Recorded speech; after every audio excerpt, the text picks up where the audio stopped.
What's up? My name is Mr. Trent from Boys and Girls Club here in Marion, and today we're going to talk about different ways of managing your money. Raindrops are falling on my head, and just like the guy whose feet are too big for his bed, nothing seems to fit. Those raindrops So there's a popular on my term head. in the financial world called the 50-30-20 rule. What that means is it's ways to think about how to spend your money every month. So at the end of the month, when you add up all of the money that you've gotten from your earnings from your job, 50% of that money should be spent towards things that you need, such as if you're paying rent somewhere because you need a roof over your head, food, but not necessarily eating out, just if you're going out and buying groceries, and all of your utilities, just things that you need to spend every month. A car payment, those are your needs. So 50% of the money that you bring in every month should go towards your needs. So you still have 50% left, so how does that break down? 30% should be towards things that you want. So this rule doesn't tell you that you're not allowed to buy fun things because we like buying things that we want to buy. That's what you have a job for. So if you want to buy a new video game, a new hair and makeup kit, whatever you want to buy, that's 30% of the money you bring in should be spent towards that. And the last 20% is what you're saving for. And what we're going to talk about today are different ways that you can manage that 20%, because it's not just put it all into one account and just let it sit there. There are different ways to manage that 20% to make sure that you're getting the most out of your savings to prepare yourself for a lot of situations. But first off, we'll go with the other 80%, the 50 and the 30%. What does that money all go into? Well, that goes into what's called your checking account.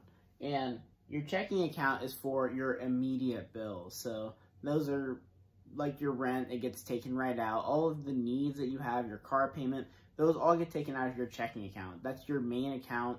That's where you're also going to do all your spending for groceries, or if you're going out to eat somewhere.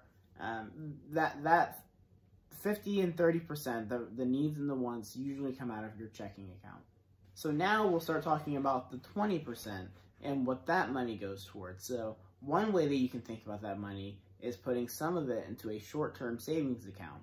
So a short-term savings account is for if you want to buy like the PS5, the PlayStation 5 that's coming out, or the new Xbox, or it's something that may be more than your 30%, because remember, you should only spend 30% for the things that you want. But it maybe the PS5 is more expensive than the 30% that you have. So put some of your money into a short-term savings account. Save it up over a couple of months, and then you'll have all of that money there. So this is also for if you want to go on vacation in the future, spring break. You should save some money, put it all into a short-term savings account, so that way when spring break comes, you have all of that money available and ready for you, and you can just start spending. You don't have to bring it out of your checking account. You don't have to disrupt any of the spending that you already normally do.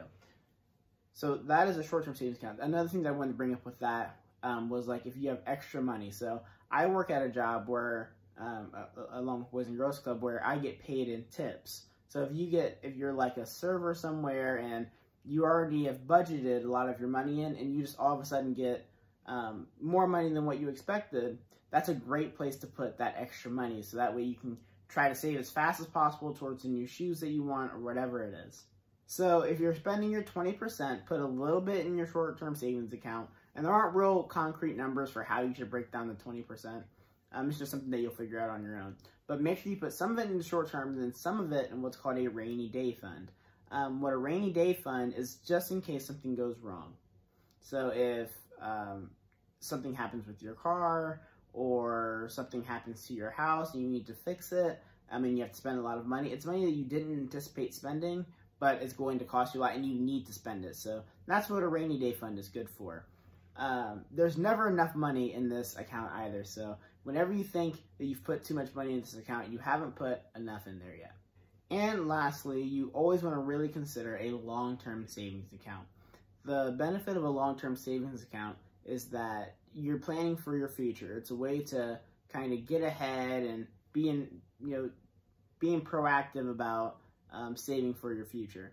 And I did it as a long-term and an investment account all tied together. So this is just money that's just going to sit there and add up over the years. So you've put money that you're going to spend if you want to buy the next big thing. You've put money just in case of emergencies. Now you're going to think about your future. And if you put little bits of money here and there in, you will be surprised over decades and years how much that money grows up. Because if you put your money into a long-term savings account, the bank will actually pay you money if you just keep your money in there.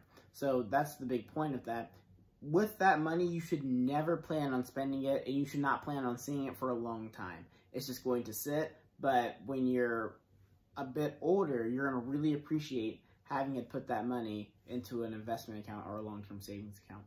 So those are some different ways in the future that you can really manage your money well. The worst thing you can do when you start making money is just start spending it and not keep track of how you're spending it, because you're just going to blow through all of it and you'll have none left. So if you are very strategic, if you have a plan with how you're going to spend your money, you'll more than likely avoid a lot of financial troubles.